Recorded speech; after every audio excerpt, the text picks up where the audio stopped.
Ia, vi ia le tua nei tu la le fiafi. Ia o le LAOAI nei o le tupu.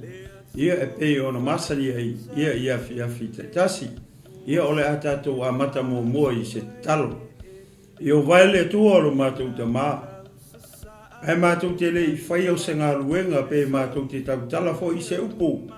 E tasi pe lua le nei fiafi lo mātou o tua. E mua lava na mātou te talo mawala au I lau fio. I lau fiso soani I le nei fiafi. Awa mātou te le ilo se mea. O I mātou o tangata mātou te vai fo I lo mātou o tua. Awa mātou te talo mawala au mawhatau anau I lo nganga pa ia I le fiafi le nei. Nganga pa ia a fio mai oe. A fio mai oe, fetalai oe le a fiafi le nei. E te moli o le nei sa vali malau upu. I ai o finagalo maloto o utangata. E maise o lau e kalesia kerusiano ma le au fatuatua. O le au pele ma le au pa ia I le nei fiafi lo mātou tua. Tau lava I nei a whao ngā mai le mea whai ngā ruenga. Whao ngā mai le tangata, whao ngā mai lo leo lo mātou atua. Ia whao ngā I fo I lo lau whaiva lo mātou atua. Ia e wheta lai pea oi le fiafi le nei. E te moli o lau upu lo mātou atua. Talo I leo whaunga mai le mea whai ngā ruenga le fiafi le nei. Ia whaunga lea e ufitia ai le tangata anga sala nei fiafi. Ia ai ali pea o lau fio I mea uma. Ina ia vi ia I pea o lau fio. Nei maso uma sei o atu I le whau. Talo foi mo ngā ruenga whaalawelawe leo o ita mai tama. Mātou te whaatonu le suafo Yesu I le fiafi nei. Alu ese. Aua e te whaalawelawe. A o launga ina le upu. Ale atua I le fiafi nei. Lo mātou atua. Ia foi me lo mātou malosi. Lo mātou wola. Mātou te whaia ele nei au o nanga ma le loto maua lalo. Ma le alofa lo mātou atua. Ina ia vi ia ai oe. Ai leo le tangata. I lo ngō Yesu a mātou talo mwala au atoi nei. Amene. Ma amene. Ma amene.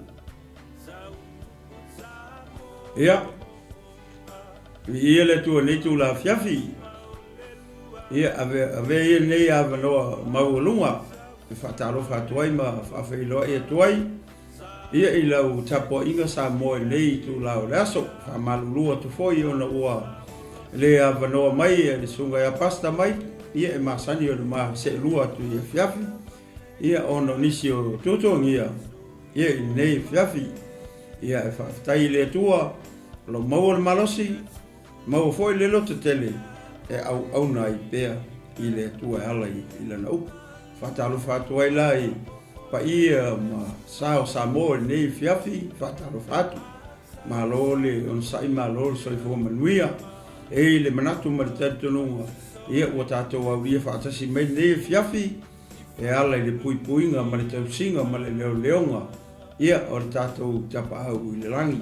Fo I la le vi inga I le tua. Ia I le nei tu aso. Whaptoa se whatalofa nei fiafi le au whainga ruenga. Pa ia le tua. Ia o lo whapena o na tala whauto. Ia I to tonu o Aotearoa nei. Ia whape foitulu inga uma o le nei le rangi. I lea ai, malea ai. I lea malo, malea atunu. O lo whapena ia o na sala lau solo ai tulou. Ia alo mata mawhanau a Samoa. Ona o le tala inga. O le malo le tua. Whatalo whatua ila ia te oe. Le tangata o le tua malo wharetua nei fiafi. Malo soifo manuia. Malo le whamalosi malo le whatoa toa I le ngā ruenga le tua. Fie whatalo whatu fo Leatinuu keriso. Ma le au whatua tua uma. Ia I le nei fiafi. Le au pa ia. Ma le au pele. Ia I le nei tu lao le fiafi. Ia whaftai mo lau te talo. Ia le manatu ma le talitonunga LAOAI TUPU. Ia o lo o manuia pea le nei ala leo ma le nei ala ata. Ona o lau te talo. Ia vi ia le tua whaftai te talo. Ia le whangaruina fo ia wo mapaanga, maainga, ale Global Kingdom TV channel, o ilato malava, o lo whapena ona muli ta ia le nei ala leo, ia mana polkalame, whaleanganga i le aso, ma le aso, ia i lea taimi, ma lea taimi, whatalo whatua ila ia te oe, ia ma lea nganga whalwalo, ia i le nei tu lao le fiafi, ia ma lo so whamanuia, ia ma lo le langi e mama, ia e manatu ma le tati tonunga, ia ona o le tatou taimi hoi, ia e fua mea uma, ia i le taimi, ai e le manatu o le a tatou o sa o loe le tatou mata upu i le fiafi nei, ona na fi, o lea sa matana noa atua i le mata upu e luas fulu maleono. E le tentonunga, e la titi e se vaenga o natutoi le mata upu le au le so. O lea le atatou o olo i le mata upu le luas fulu malefitu. A mata le foi upu mua, se whangata mai le foi upu fulu male lua. Le mata upu le po le chapter le lufu fiku. Lea le tato i nei, le fiafi nei. Ai, iei le manatu foi le, o te toe fia foi le titi ai tua, i le chapter luas fulu male onu. Ona iei le manatu male tentonunga. Olo iei le so tanga i le fai unga o le chapter luas fulu male onu. Male amatanga o le chapter le luas fulu male fitu. Ia ona whapena le, ia ona whaawawai le tato whasoa. Ia i le nei fiafi. Ia, ole chapter le lua se fulu male onu. Ole whamatala mai e le chapter lea. I le taimi na toe whasawina i e ta vita ia Saulu. A tato wawa aila ia i ole chapter lua se fulu wha. Ole foi upu mua se ole foi upu luas fulu male lu o to tonu o chapter na luas fulu malfa mua Samuel o nai to tonu le taimina o le ulu i taimina fasawina e ta vita le o le tangata le o Saulo pe la bona mato fasoa tu i le umi te le o fai le tulinga le ele o se taimi pu na fai ai ole mea e maofa ia loto pe ai le tala nei martusi nei Samuel. I le ulua i tupu, ma le tupu lona lua, po le tamai tupu, lea ua whaau ua Samuelu e sutu langa ia Samuelu. Lona whaalawe lawe. E le mawhai ona sauta vita i lunga le no fua le tupu, ona o le ola ia Saulo. Pei ole whawhita uli le tupu i le vā lea. Mai le taimine na, wai loa le foi le Saulo. Ona o i hale na tautala i le mataupu le lua sepulu malfa. I le taimi foi le na moe tu tonu o le ana i enokati. O i ngā le na alua tua i ta vita se sele me le pito o lonof. O le fai unga la o le chapter na e lufulfa. O le na fai ia na tala foi le ia ta vita. Ua o i loa au a fai o e matupo Israel. Ua o i loa lava. E o le a fatu mawina e le atua le malo Israel ia te oi. Ia vai ngā upu. Au malo le ua koe foi loi oi. I ki pēr le me nufoi. Ua i le tribe le o peni amina e sa wita malo. Ia ai whasanga tu ata vita ie. O anga ia tu i maunga ma le tonga vau. Wa pe o i le sa nofo i ta vita. Mai ia o ngala kiki. O le tangata o le vau. Ale ala ua uma foi le nā mea. Toi o atu foi le o tangata sifi i le tepta le lufu lima. Koe aku foi koe ka u foi ia Saulo i o ai i le mele ki pea. Vai ata vita la le lafi o le maunga, maunga olo. To e sau vola, a fai aku aka ka sau so le masau wa. O ke le lo le ngi tangata po feo i lunga mafofo. to inga tangata fo ie wa fai aku oso ele o ie se manatu fo ilea fa peo o uma ia wala le uma no fai ata vita o loa wa fai o matupo is alright o le ala o alu i o i le me no foi alu ta vita le vau ai to o atu fo tangata i le mele ta o sifi o ako foi ko ka u ia ko sa fo wa ie e fo ringa mai o lai ka sa lo ia ta vita ai mana tu o ka vika o lai sola mar fa o ma fa o Samuel o le vale ile mataupu le luas fulu ono le na mafa so ato ina le amaka mai fa makala mai le okio perfecta le amakanga o chapter le luo ono ia le chapter foi le o le fo sawo le sawo ko sawo ya sawo i wo atu foi tangata i sifi fa i wa ya ka vikala la fi o le mo le foi la ko sawo le foi la ko sawo ia ko fa le como foi le foi ngama e ta vita o sawo moi i le monga le ta o hakila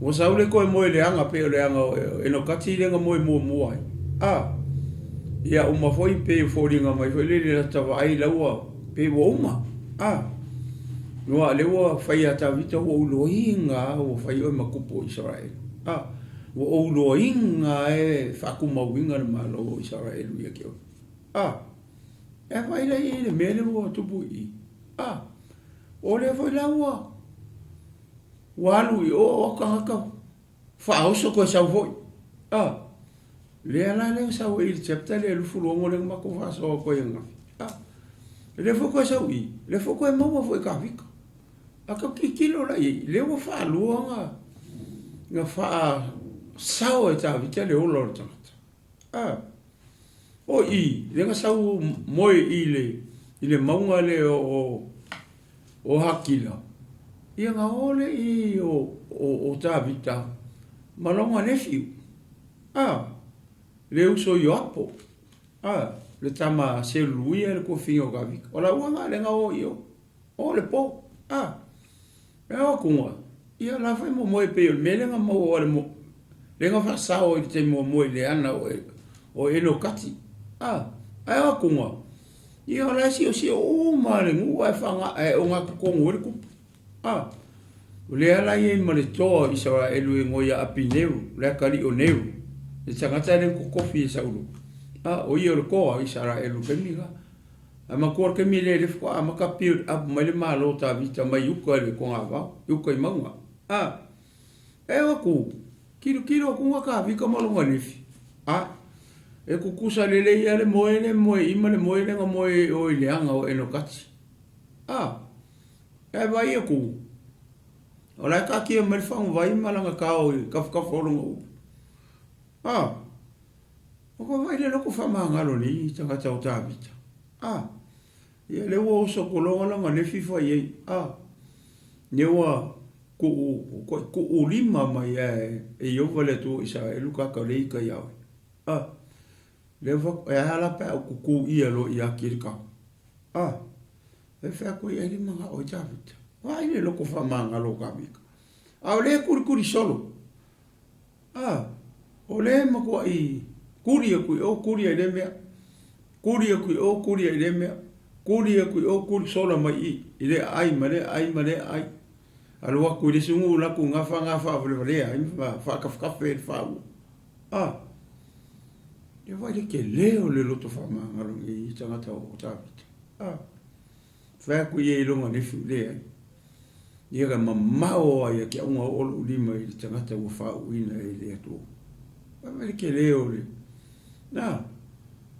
ke leo le lo fa mon mea ka o loto fa manga ia olo o le fasi o kia lo ai olo ma ave fa wai ma ka o le ama ko ai pe ia o ngale fa le moele fa ia o kupu mar ko ma le ngu le si o wa ko kele tanga tanga o ma Masaulo I mene ka o le maunga o havila. Nenga waku tangata o sifi ka o ye lale o lele ngofo o le maunga o havila. Nye vai le loto le whama ngalo o sanga. Koe kua e lunga e ore me mau ki pea. Sa peni a minga sau oi. Sau ai suai. O le oki ane me le mga oi saulu tate. Ele o mga o a saulu e ola tabi. Au longa whara vela. E a maile mawhauwhonga whara tangata. Ele kusa mali plana le tua le o mga lei a. E whauringa mai I. E whērua rua I mai whai ma whai o ngā ofu kupu. Au le koe mangongi se mangongi se kupu. Ngā mukua ngā mureanga I whai ngā sākangi mā ngā whao sosonga. Ia le ngatanina. O tangata o le nuu leo sifi. Le lau ke whaavare I e kupu. Pōsauru. E peia o kalafo I e ko inga. Whai atu tai whaunga whakua. Oso. Oso. Pei whapena le winga leo mōle. I le tangata leo. Le mo mangingo le leima I. Leo whanua mo whamangalo tamu. Na roko mo mua le anga o enokati. Lako whamangalo. Lako sisele me ngar pick off. Niaro wako foi kuma. Lesi kufa la koe pick off. Ia whamei foi leo tala pei fōringa mai o saramo. Ia uma foi lea ia koe foi I menga sa wai. Doe foi oi I longa tribe. Ia e whaawau o ta vita I ele ba. Ngofo solo I maunga papa ma anga o papa. Nye ngofo I ta vita maunga ngata malona a inga maunga uso. E vai foi lei le makau kia o le mele. Pera mātana noa tuana. I le mata upule lusu maremu. Ia le whukoi maua I. E saua kurikuri, e sa whukoi maua foi kawhika I. A kikilo la I leo whaluanga whamanga loi. E tā vita I le ia sauru. Le maanga ia la ia upo kawhika le whai I. O te whi alu la whai tau mai upo ia. E maanga ia ia. Ia o kako wolo la I vese se ia. E se fulu lua o le mata upule. O te tonua e popo. O le a tamu whai foi. E whamatala atu foi le se au wala foi lele ia wafe o na uma ia vese se I sulu. Ia mo tato wawai foi la I kongo le chapter le lufu fiku. Po le hale mele whai le I tonu. Po le hale mele na tupu I tonu o le chapter le lufu fiku. E tusa matusi tu singa le perofeta o Samuel. Ia le alala u whai tau atua la I nai whai ipu muli a le o chapter lufu ronu. Le sama ye nafi ma tamai atai mo Samuelu ia olona mataupu la e se fu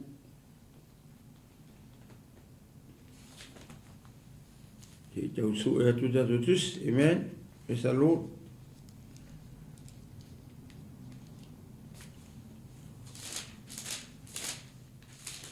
mo Samuelu Ole o upu ia tavita foi lea leo fai mai e tavita upu ia ina ua toe whaasawa e tavita li tangata leo saulo I for a second time o lea se awa onga o lea me I ia tatou keusiano o le kelei o lea o onga o le mele ia tatou le mea o le loto whamangalo leo kako wai e kungi I. O le whamangalo I ta vita ia saulu. O le toa inga tūlanga foi le laua o kuakua leo, le meo le oki. Laua kuakua whape le oki lima o ta vita. Kuakua whape ia. E le asasi mea, fasi oki loa. Ia o le aunga foi le mo tatou. I le ngei au ngā tupulanga o kako I male tino ke wiso. Male au whātua, male au paia, male au pelu. Olo I se whe au wau ngā mo tātou. I lea mea ka o le loko whamanga. Lea ngā o le mea lea o lo tupu taimi nei. Ni lea au ngā tupulanga nei o tātou iei. Le mea lea tau o le loto le whamanga. O se au o ngā lea mai I mo Samoa. Le anga o le wheme ua o Samoa. a tatou whaai e atu le mele i e whoringa mai e tatou whaai me i e whai Samoa e le o au Samoa a meni a tatou whaai atu nei mele tu tupu isi o tatou atonu o le whesiri ua au Samoa ia kari e oi kari e ange o le whesiri le o wakua o ke kari e fo ea langa leo ke whaai le pupula i o mata o lau kari ele i au e makua i le ai e masa mea ka o se au ai se a mafua mai la i le melea mea ka o le loto le faa mangalo o le ale mele fai e ka vika i o le aka fai le ua kua kui o rima anga o ka vika la o sisi tangata eleia i longa loko le mea ka o le loko fa mangalo o le vanga o kaunga o ki o i le ana o eno kati o le vanga kaunga o ki inga ninga mua i le teimi mua a le fe o uma la wahalu o le te le loto fa manga o le wahalu le fuko sau ia le fuko sau fuko i moe i ni i le launga kasi mei le monga le o e ngoi a hakina ia vai le fuko i mau ia le fuko i fa manga ia ma le tele o isi anga mea ngawhai a kawika o lana mea kawika ngawhai ei o fa mangalo a le velo kuku i a le kau kongo whare o fa mangalo tawita fa mangalo kawika ma fa angalo ma le tele o isi anga mea kau mwhai fwai le fasioki a kawika a si mea whai a plan mea whale o ki kawika me nga kuri kawika i oe mai mua pa o friskia o le mafau o le kupu ia o ki nga i e fasioki e ka friskia wai le whapeo se mea nga lako a o mai kulo ia mua pa o friskia lea e lako mua whai le misa i whapea la lako a mai maka i ngā mea o lai pupula o lai ola tangata o le oki a le oki friskia e le mose mua pa usai kulong e fifi o upu moni o upu ku sa o le upu o le ku e le se pu au le kaukala ma o le upu foi a le tu o le upu e ku sa e le falo alo le upu o le tu ia o ma uma ka ko ka sa o le upu o le tu o le me foi le alenga alu tangata pe o fia fa alo o le le ai e le fa alo le upo le tua ia o le ke mai ma u le kaukala la o le fififunga o ke kaukala le upo le kua ai sea nge ke ua i lunga lo ulu le koko o nga ke mai maka mai le fifingi pe a e le malama le mele o ke kaukala koi le mele ta o le mua pa o filistia i ke alo fasioki filistia o nga e kwa au mai le o mua pa oi ei mea ia tu lou sa mo maringa ia fefi e a mai tino o tamatane o filiskia ia vele kele o mau mea sa e le ngare pau lea le vanga la malama e kawika o ia sau kawika fasioki le vanga kuri solo fai me le anga umai le wa umai le wa sau i le taimi longa lua fa au so kwa ka sivi ko sa fo le ai se ma fa pesol ni lo pe fe lo ka mi le se le piccolo i se si me o ia kia le lo polo o la kunga le kulo sa mo ngi e un malonga se le ia lo ale lo pe se le lo ka fi ko ko ri tu lo sa mo ma lo fa ngi ango kako atonu ese la mona fa penga ai folinga mai e ma ko ai ma le ai ma se la mona foi le fa pe fo le loto sa lo wa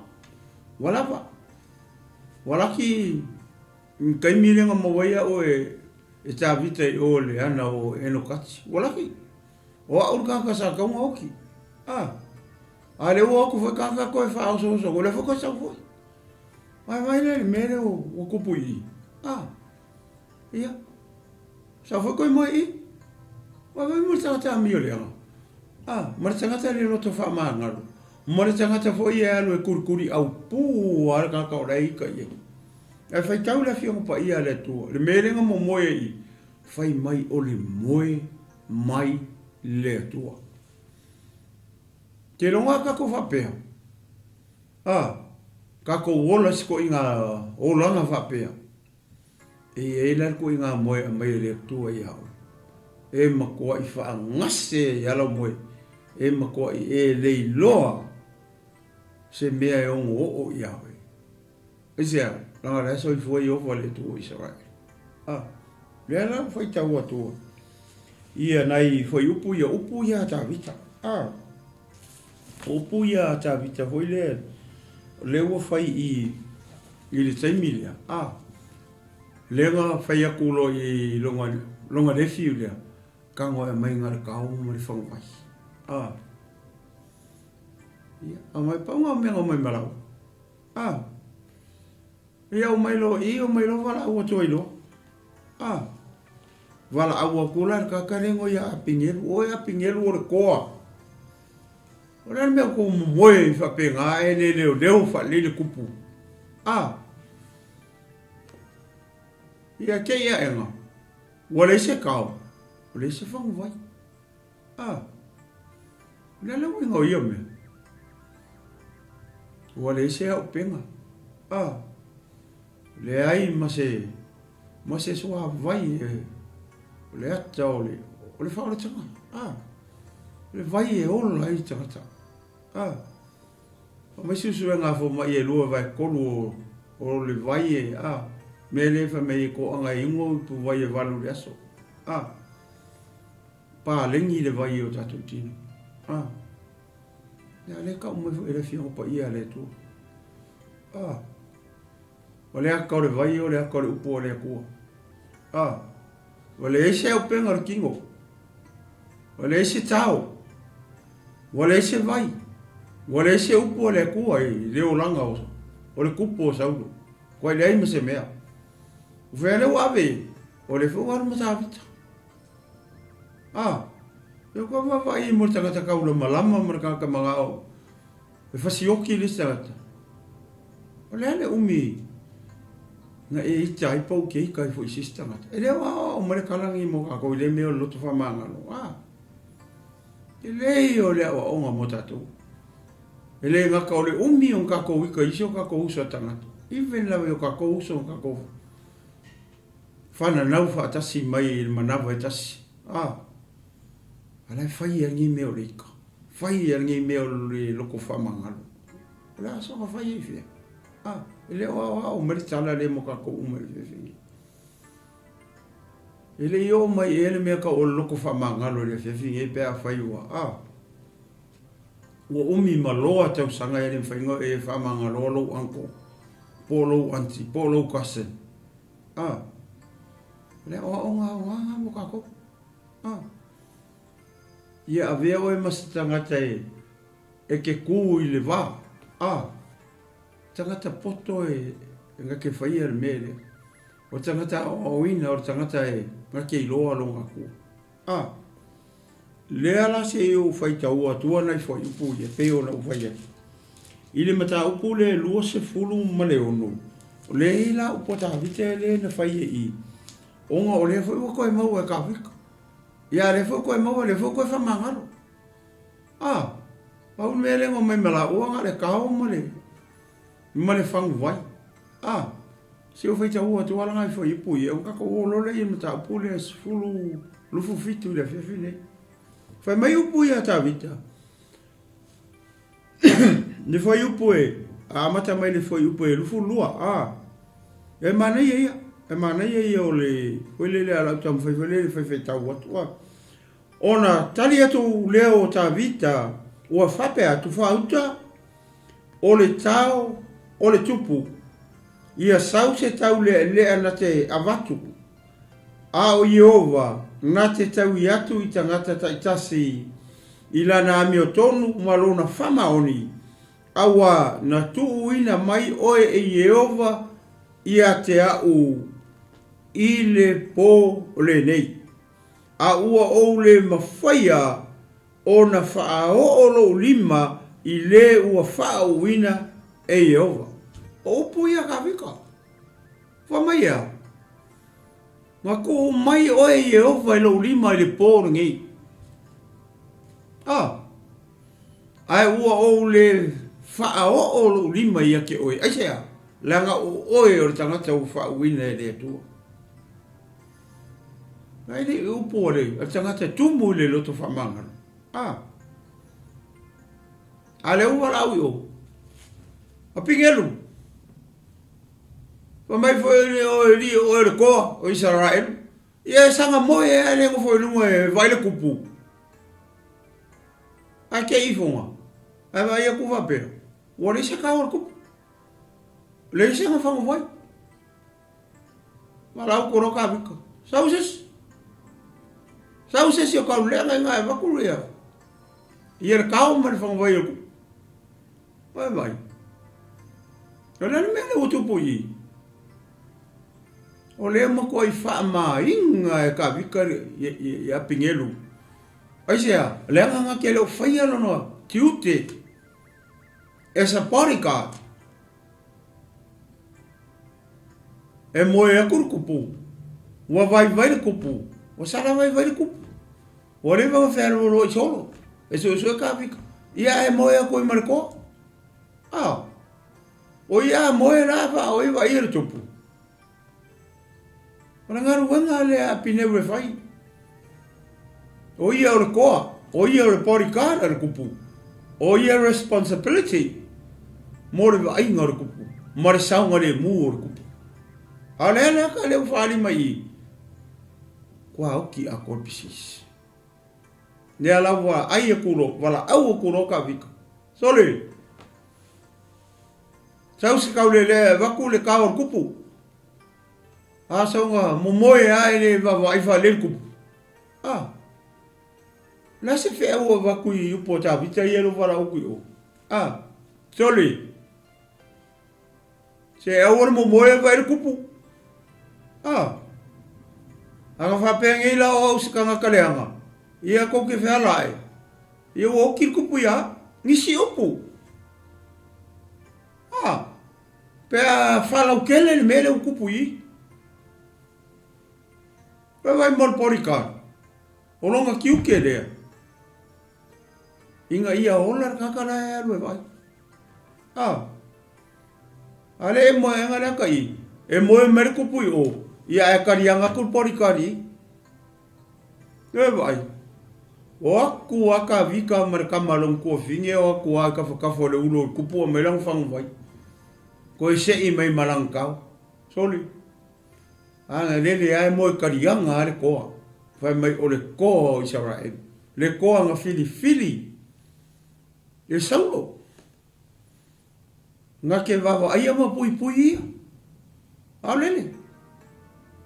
Pa whai moe i. Ai whai tau le whionga pa ia le tua. Whai mai o le moe mai ai ova. Ila se fe au mo ka koi le mea. Au a kau ke ola kau la malama. Au a tau te ola le loto le whamangalo. Ai sea, le anga ere kei me wha moe e ka koi le tua. E le tei me o mai e me wha pelo soifua malo ola. Pe a whai ka kau ke ola pe e ko inga oranga lea.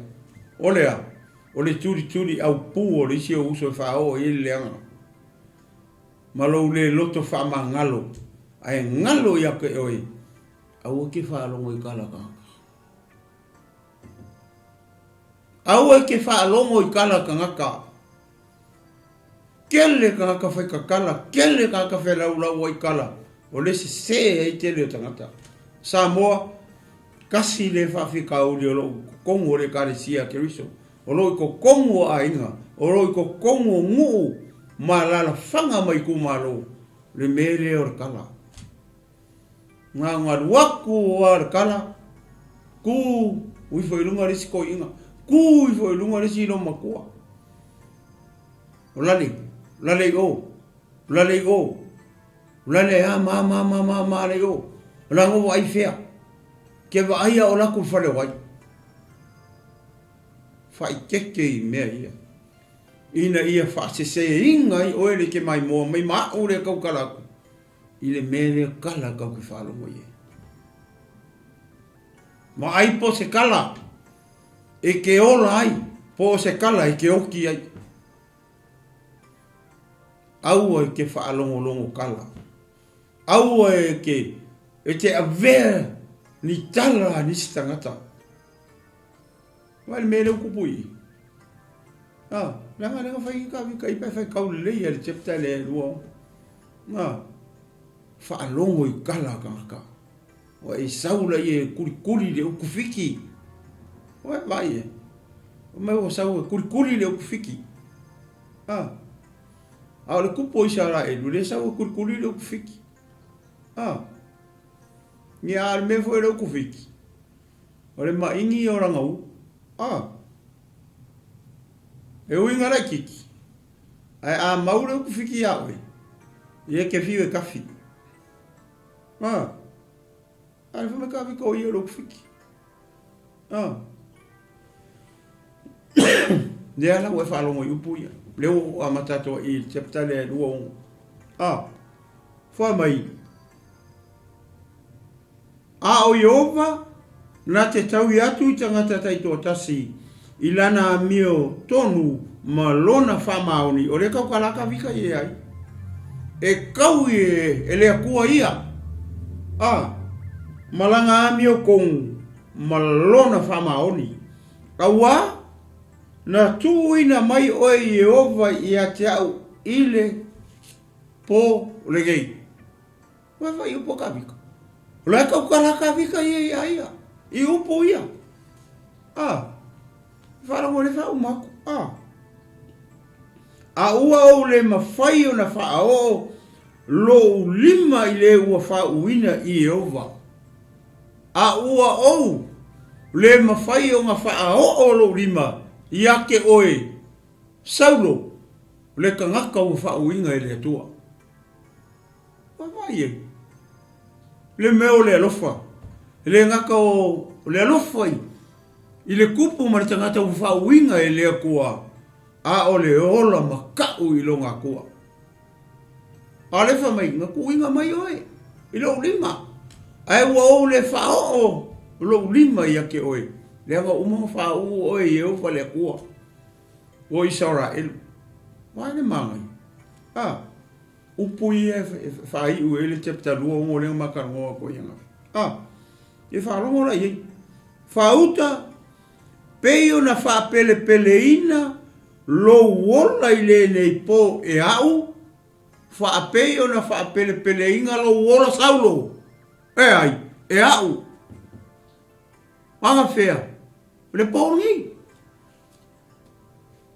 Whapeo na whapele ina lo wola e au le pōngi. Whalonga I upua. A tangata la I le atua. Whalonga I le upua le tangata o loto whamangalo. Whalonga I le upua le tangata o la I le mea ka o le alofa.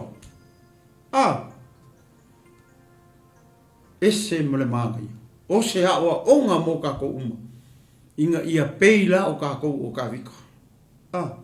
E te whia mana o le afiafi nge pei o ka vika. Kerusiano, male e karesia keriso le afiafi nge. I ke whia manga o ia pei o ka vika I le afiafi nge mali pōri. O ai ngai ke ika iai. O ai ngai ke leo whamanga loa. I le kaimi nge ma le afiafi nge mali pōri. E leo le pōri I leo e whalongo I upo ka vika. Ma o whalongo I foi au. E leo le pōri I kau ke whamanga lo I kangaka ia. E leo le pōri pei o upo ka vika. Ma ngai o le upo le kua mo kako uma. E maise Leatinuu ke riso ma le au whakoa kua.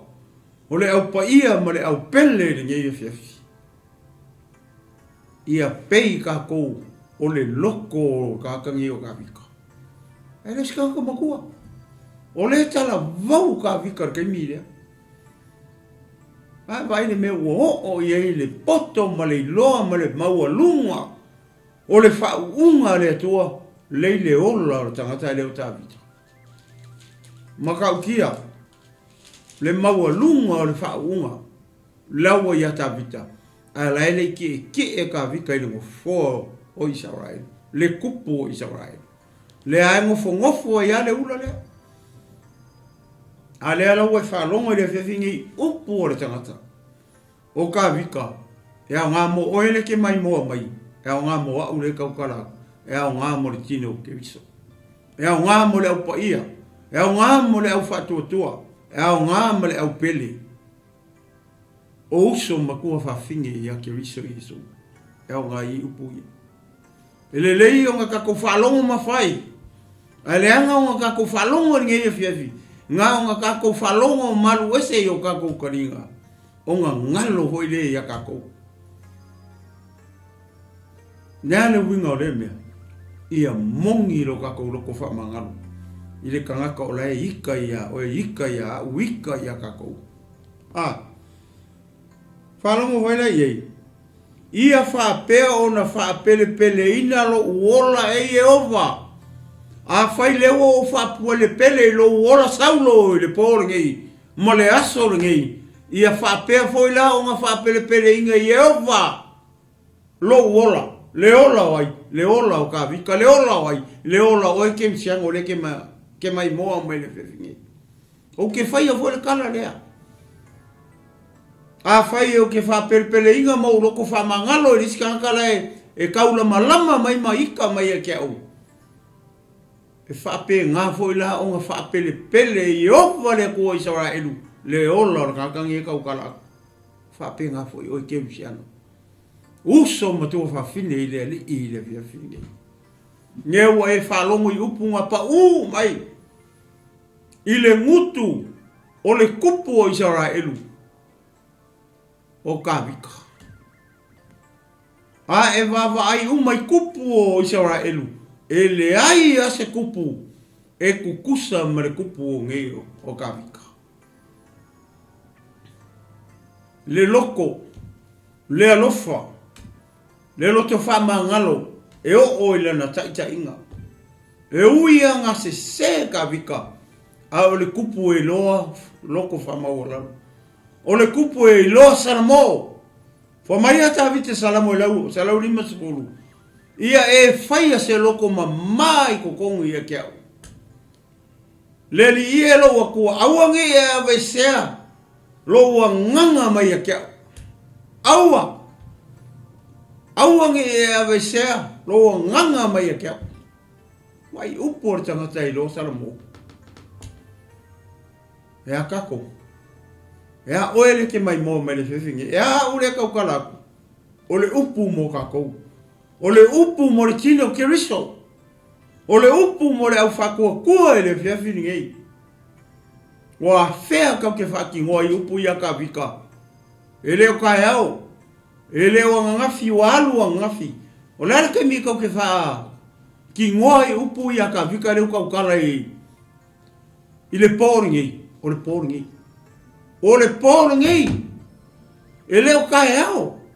Awangi o kako whakari kai au a kau ke leilo. Kai au pe sau pele ai. Ue wa ai le kaimi le kau mai i. O le pōri ngei. O le kaimi ngei. E leo sesi kaimi. O le aso ngei. Mako ngō whienga ua upo le tangata. Whai mai la ia. Ma ia la vea ia te au ai pua ngā uma. O na whai mai leo saulo. Lea la wakari mai saulo. O lana po le whame ka whiko. Lana me le mua i ai. Wha mai ia. E le ngaka o ngā whapele pele inga i e ova longa ola. Ma ia la vea ina ia te au ai pua ngā uma. Ke lo mele mo le olango ka vika I whai ngā saulo. Ngā pua ngā I esa uma. I le maua se kofi le mua ka vika. Ma kua I pua ngā le olango ka vika. Ai se a. A whai lai kuri o. Ko ai po ngā leo langa o ka vika. O ngā o le mea saulo le whai. Tia kako whaalongo la le kari kaka. Nea ngā o le kaimi this is the second time. O leo mo whaasau inga i a ka vika sa ka ngoki. Ale la kula moe. Le ngaka ngā moe le kupu ia mo moe a koi makoa. Mo fika ia ngā anu mo ma awe ko kele o ka ngaka. Le ka umai tau no le fionga pa ia le tu. Kako whaalongo le kari kaka. Ka wai leo le whaipule lufu lima. Ona whai mai leo saulo i a ta vita. Ia manuia oelo o atali ia o ta vita.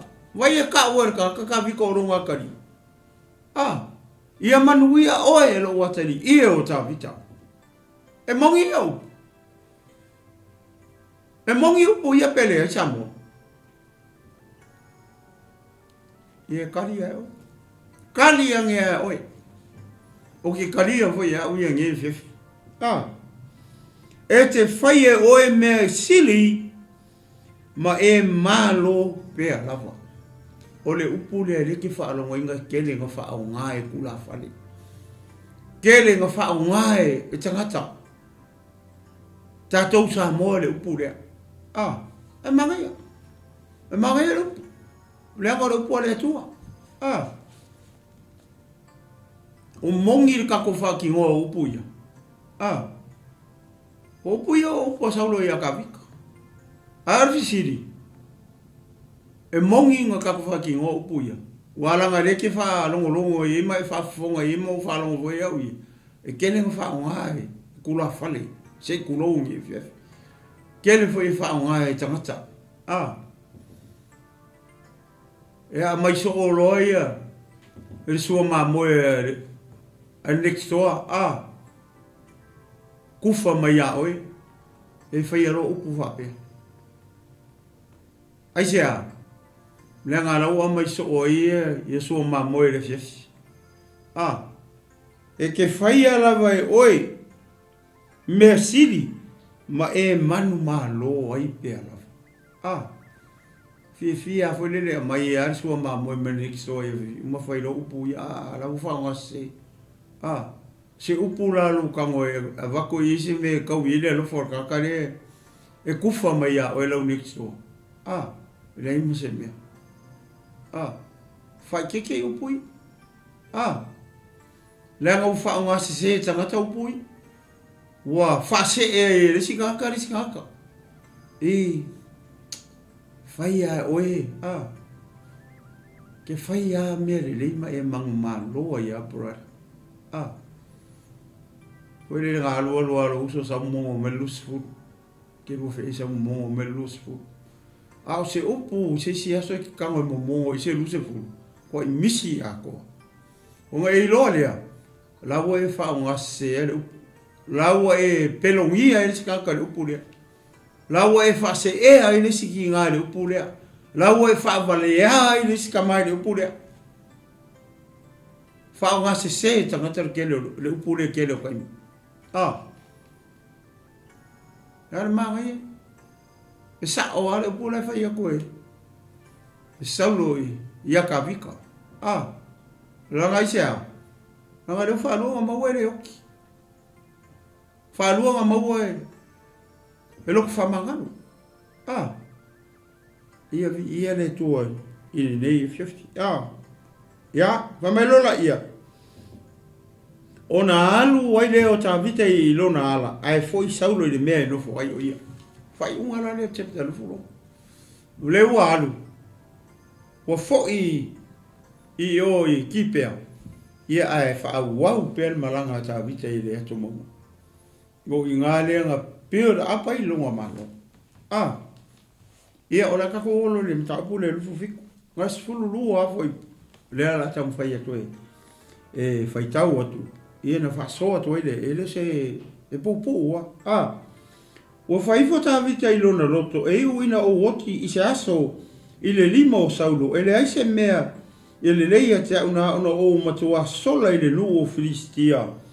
O na tua leo a o saulo, e le to sa ili a te unu umo Israelu, ona o sao ai lea I lona lima. Ona tūlai lea o tā vita o alu atu o ia atoa matangata e toa ono ngā lau sa ia te ia I a kisa le tali o maoka le tupu o kata. Ona nofo tā vita ma kisa I kata o ia maona tangata taitasi malona ainga o tā vita foi maana vae to lua o aino o ama le yesera elu ma apikaila le a vana palu le karamelu. Ua tauina atu ia saulo ua sola tā vita I kata ona le toe sa ili lea o ia ia te ia. Wewa le mele o mau. O le ua fo ia. Ia le ula lea. O uma onga koe whaasao e ka vika le kaimi longa lua. Ua le o e le oki. A le umana tu I fo tā vita. E ele aso. E oki e ia saulo. O ele mawawao ka vika. Le ala umana tu I fo lona ka vika. O le a sola lo I oifea. Le a sola I filiskia e ola ai. Ma ngai e foi pui. Sola lo. Sola lo ka vika I oili. I le mele ka o kata. Por kasi le ai por kasi le tribe o filiskia. Ma ko filiskia e lima o tribe. Mea ngā renga aru ka vika sau mama e lima I lalo le aria. Langa e lima tribe o filiskia. O kata kasa eskailona ai longa ai whakati alawan. E lima tribe. Mea ngā roi ka vika sa mama e lima I lalo I. Leanga e lima koa. Kofu ale tribe mali koa. Kasi la le tribe. O kata le o sola I ka vika. Wai loa ka vika. E olai I. A sola I e olai. I e sao ka vika. Ane u whamaya. Whamai wai loa e saulo. O ngā le koe kuri kuri loa lola I e saulo ka vika. Le alawa mofo I. Ai ole mata upu. Ele se mea ke le ukupu kongi. Pau ale mea le whamatala me le ta upu. Le alawa sola roka vika mofo I o filiskia. I le tribe lea. E ngoa I a kata. Lea I ei longa kai le ta umai I ale I longa ngoa. E ngoa I a akisa. Ngofo lola ka vika I. E vai le poko ka vika. Whakulo I li tangata lea. Whamole mole. Pe mau masinga fast whangua se I o makong ngofo I. Au kangaka I mau makawika malonga ngu mau ngauso malonga I ngai kokele. E kokele kangaka I le kora kiki. Le whamai pe ongo ngā lau rau whai tangata. Le ngā o makawika. Ia. E toa ono ngā lau. E kokele kangaka I le kora kiki la ingo kawika. Le whero roi soro kawika I le vau ma whea I longa ai. Ma build up poila longa malo. Se ia o re kaimi se I mauare I unga re li lea. Ia koa saurore I. E kusa mafufuanga le tua. Mare ongo sa I le ongo sa I ka vika. Ongo sa I. Awa ke fia wawe supervisor. Ngā rue pia. Se ia o re kaimi e kuri e le pule le supervisor. Ia o koa e me I e kule lunga supervisor. E ke ala koe supervisor. E manga I sumaria. Nia ngalanga kuri e le pule. Awa ke fia supervisor. Pe ke fia o lunga ke fia pule. O ngā e kangole tuai se a wala foi le kuri e ngā kakarea. E li whape ngarwa I a tā vita I a sau. Sa sola ama wala au le kua ma whakari e kaimi le tua. Se ia o are kaimi a kule e se loa le kua. O le kule le kule. Kule ia kule le pu. Ia ai kula I meloka vika e vea mo kupo Israel. O le o ngana mo kako. Ai fia supervisor mai fia pule. O ngasai. O ngasai e penga, ngalua e penga. Ko kiki a o marikai me. Ai o ke kaula malama mai ka mfai se me. E koso mai nga ka ma fa le nga nga. Inga e maur kulanga nga ke mga o. Vai le kulanga ko. Sa fa karika vika I le tu. O le mea le o kupu. Ka ngolo le ka le. Ka ngolo a mai lo fas fangua. Ale poko upo ka vika. O mai e upo ka vika. Ele mga o ngofo fa kasi mal kupu. Mga e mai se fas fangua I sisi mea. I ele o sakata. E o I malonga ngofo. Ia avelo I tangata le. Ia olo I ka vika. Ale fa mai le fionga pa I ale tua. E kau sanga mama singa e fia renga ngofo I. O na aso atoa sa no foi ta vite le nuo filistia. O le tau sanga mama singa e fa. Kau sanga mama singa fa. e wha, se furu ongo masinga, ongo foi la ka vika malonga inga I whirisikia, I kokongo ele o le tribe lea o kata. Ia vi ia le tua ni vefi, ia koe kiki auma.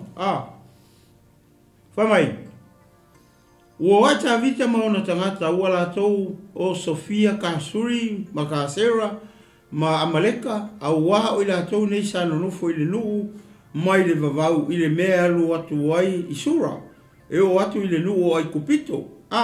Ua fasi e ta vita le nuu, ua le faola se tane po se fafine, ua ia au mai foi o ma moe, ma povi, ma sini, ma kamela, ma ofu, o na foi mai le o ia ua alu ia a kisa. Le ala wala kuro kawika attack mu ia. Le ua omanga attack koe sau irgaka ringo ia a kisa. Po le kupu le o kata. Ele kira se men kupu I le la uma. Whamelo na ia. Whamelo la kawika fasio ki uma. O ko inga oro maku o ka maiki fufuru uma. Esa uma ma moe ma mangu ma mea. Na tangata I o ngu ia nengo ula ua kua. O ka sera a maleka o ka suri. Pana ko ia sa ngofo I le vavau. Ma ia so ngamua. Ai I le vangu rea. Le uo so fai ka vika fa uma kia sa uma ka vika ma mea. Le alau saulo I le kupu leo kata. Sika kwalongo la le lau. Via le tu. Whamai, ua fasi ta vite le lu ua le whaola. Se tane po se whawhine. Ua ia au mai foi o ma moe, ma povi, ma sini, ma kamena, ma ofu. O na foi mai le o ia ua alu ia a kisa. Ua whai mai a kisa. Po whea nuu na o tō Sofia ile so. Le rafisi e laku kupu kawika. O whea nuu ma aia le anko o atakinga le asongi. Ma ngai rafisi le Pe foi le foringa mai ke ua waruka vika o sofa ia ai friskia. Pe le winga kongu rafisi le kupu ya kawika. O whea me ne sa ko atakinga. O whea ai mangu uiang ko fasia le asongi. O rafisi ngar kamalo. Kakaringo ya kisa. Ia ua fa au mai foi o ma moe povi ona fai mai le o ia ua alu ya kisa ua fai mai a kisa po fea nu una o tō Sofia ile so ua fai atu a vita o le tu I tonga o saita parango mai o le tu I tonga o saita o fea le tribe sa weka vika e sa mai le tribe o yuka ala ene mele o kupu I le ua foringa mai le ua koe alu ka vika koe attack ia I kangaka ia ongo le me Mafulu mai lai le mele ongo le kurikuri foi le saulo ia ua lainga furikua ka vika I longa ngu maonga kangaka ai alu longa I friskia inga ia mau ai sona ola ta ia whalongo na I le lauma o le tu I tonga whamai ua whai atu ta vivita o le tu I tonga o sa ita ma le tu I tonga o sa ieru ma elu ma le tu tonga o sa keni ua le whaola ta vita se tane po se fafine e sau I kata ue ai le mele mo fai kangaka mai anga fio mai attack I le mele ka o kata le o foi ka vika o kilingi mai ka vika awangi sau mai se I le mele mo foi le ngu o le tribe le o kata le nga le o foi ka vika I foringa mai o le ua no fa ka vika le tribe le o friskia ma le lako kai le kakaringo ia a kisa ia hamai lola ia pamai o lo fa pe ona fai e ta vita o le a fa pe foi lana mio ia so uma e no foi o ia I le nuu of listia ko fe kau ko foi posukas le ko lu foi pu ua le fa ola ta vita se tane po se fine e sau I kata o lo fa pe ane ne I ta ua I ta tou e I la tou e fa pe o lo fa pe ona fai e ta vita o le a fa pe foi lana mio ia so uma e no foi o ia I le ngu o filiskia vale manga yo manga ku yo ro winga foringa mai o manga ku yo ka o winga la mio le a ka vika le la fai la fai e so uma ai sia awangi sa mai la ka mai ngu ia I le ngu le pe o le ua Ua lofo I ka vika I le tribe le friskia. 𝚟𝚑𝚎𝗪. Lenga le mo foi. Le mo lo fa spangu. I o inga lo aku peng fa ngawingi. Yang fa ngau ma fa ngau iska ka lo mo ule ngo. Le fa mai pe ama le ongo ma u le fa ko. Ia vi ele tu ne fifi. Ua talia e o le fa ipula e ia e ka wese ele mele o so feita ia foi mai lola ia foi mai ua fa pe foi la na mio ia so mai lo foi o ia I le nu of this ki sa lo foi mul le tato por karamene foi mai ua talia e a kisa le tala ta vita o ia kisa o le kupu o sakata leu fa lo ku fa makala mai ka vika ia ngu ia ngalu atai ma le mele fo ringa mai pe o leu ai ku ia kata e pe ia o leu wa au mo ia ka vika I filiskia e mai se o le tribe le leu sa mo foi mo e lo fa ua leu fo ia ku ia ma amu ia fo ngi ku e vai ele va ku ai sa lo se fa ngua ia ka nga le kuri so ale o sola mai I ale o sa wai mo e lo fa sfongu ma ai o le me ia kele se o nga mo kako kele ni o me ave se me ia kele ni o fongu ia fo se fa sangu sa mo ngo fo se ka ko fia ola foi mai fa uta pe una ia le foi pelo fufi o talia e a kisa le tala ta vita o fa pe ane o ia o matoa inosia o ia te ia e lona nu o Israel e lule ma fa le o kisa o kalia a kisa o ka vika o le ma fa o le kupu o ka vika o makoa inosia Israel o ka vika ale lo ele ngao saulo ia ingo sia foi le o ka vika ma ave longa malonga ainga ia manga va e ko luor ka milia o ai no ama ma apikai ka milia nga ko lua va ka vika e kala vo ka vika le ska ko mako ni lo pe ka be ko pulanga le ia pasta mati mako ka vika va ke mi ole ia vi ia le tua fa mai ua matua inosia o ia te ia e lona nuu o Israel. Fa mai lo le manga kumulumule o kupu. O lea e fai ai o ia ma au auna ia te au e whaapavau. Ua makua I excited lava o kupu. O longa mawhauwhau. O ka vika lewa ingo sia Israelu. O lea lala fai ka vika manga au aunga e whaapavau. O le unga lea o le chapter. Ele loe akisa. Lea. O le aka o le olanga o ta vita. O lai lea kua. A le vaai lea wha tangata. O le vaai lea wha whirisikia. Le vaai ei. Wonderful. He's my servant. For life. Ele loe akisa lea. O lele yo ka vika ilunga ngofo o Israel. Le kupu o Israel. Ma fuafuanga le kua. Ma plena le tua la ia ka vika. Ainga le tua le nge fiafi ma le au kirsian. O sa i inga. O fele mea ke iai. O sa i inga. Ele o le unga marka unga nga. O lo soi fua malau o nanga i le kua. Le ngai le kele yo o ilunga le me kaunga e o ye. Nga o le tua langa kisila fia. Le ngofoi ke ngofoi. I se aso i le lumanga. Ia familia mai le tua nei fiafi. Anga lele anga pa i o le tua nei fiafi.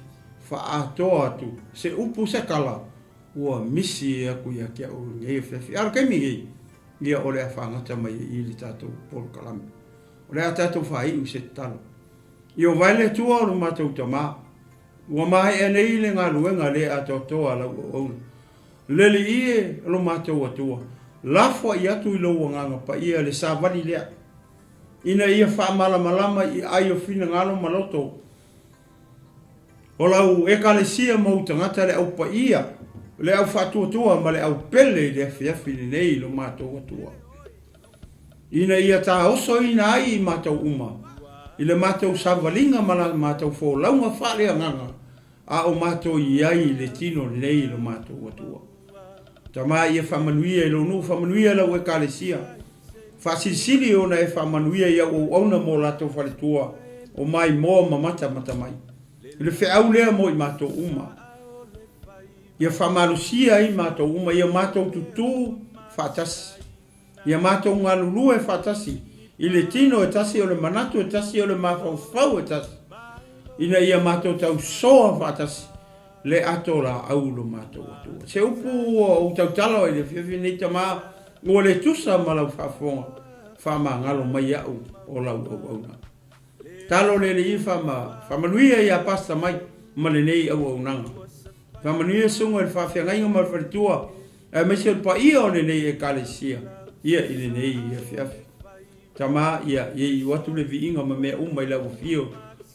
I le nei i a whiawhi. E le whangalo ina. Si o mātou atunu pele o sa moe le mātou talo. A mātou nonofo i atunu ese. E te tala ro mātou whamalama mātou wa ai atu i a sa moa. I le te talo ma le whatu atua. E tu ina atua i sa moa i o au. Se manuia si o mātou atunu i ato mai le langi i lau o fio. Te talo mo le te mai tai pāle mia. Malana ka peneta malana whainga malo. I a tau tai mai le langi. Foa i le loto mau alalo, o le ami o tonu, whapena o na taita ina aisi o mātou atunu. I le whatu atua, mole au wala o lo e whina ngala oita mā, ina ia manuia aisi o mātou atunu pele o Samoa. Whamaruia nei atunu, mātou nofo mau wai, mātou te talo, e le whangalo ina i Yerusalema ma Israel. Ia e whatonu e mātou te talo ai molo na while mo. Ia tu waile anginu seini ma le peluafi, e fi liu wai mai sasai ma sifo ma tu ma saute. E leo e pui o tangata filia.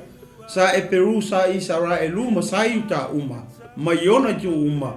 A o si o mai e ona fili lo mato atua. Mato te talo mo le file mu o le lalo rangi uma lo mato atua. Ia o mea uma o lo o i lau pule.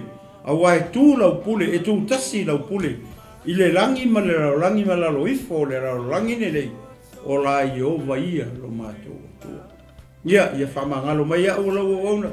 Pea whai o tau tala. I se upo ele tusa ma lau whaafonga. Whamangalo mai au. Lau o auna te maa nei whiawhi. Ia fo iatu mea uma i lau fio ni nei whiawhi. O le vi inga o le whane tanga o le whamanu ma le whane neo. I le suafa o Yesu Keriso lo mātou le ima o lo mātou. Whaola. Ua o te tala mwala au o toi nei. Amene. Ma amen. Ia, vi ele tu nei whiawhi. Mai a te nei le tinu Malofou Mafulu.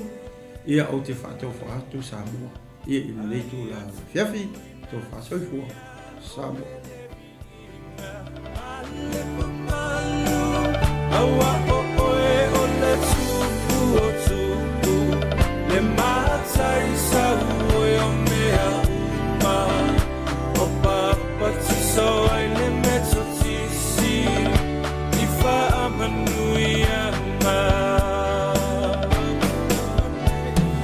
I will never yet say 𝚟𝚒𝚙𝚢𝚘 I Natsuya o elevinga malu awa o e o le tupu le matai sa o mea uma wa papa ti so ai le meto ti si ifa amanuia